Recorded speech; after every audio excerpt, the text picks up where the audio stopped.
Au XXIe siècle, tout est mouvement. Les avions, les voitures, les bateaux, tout le trafic. Donc j'ai voulu essayer l'idée de mouvement dans nos matériels. Dans l'histoire de l'art, Phidias l'a fait avec les Grecs, les marbres Elgin. Le sens du mouvement, des sculpteurs indiens l'ont fait avec Shiva, des figures dansantes. Ainsi, il y a une histoire du mouvement, mais pas dans l'architecture, pas dans l'échelle de la construction. J'ai donc commencé à l'essayer il y a quelques années.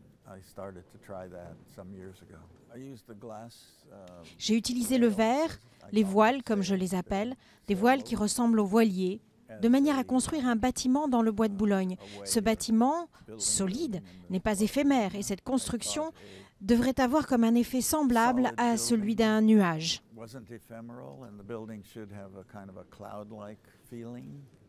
L'architecture, le talent de Franck est un de ceux qui m'impressionne le plus et auquel je suis le plus sensible esthétiquement parce qu'il mélange la créativité avec la technique et il fait une œuvre qui est quelque part intemporelle. Il écoutait véritablement, c'était un dialogue du début à la fin entre l'architecte et son client.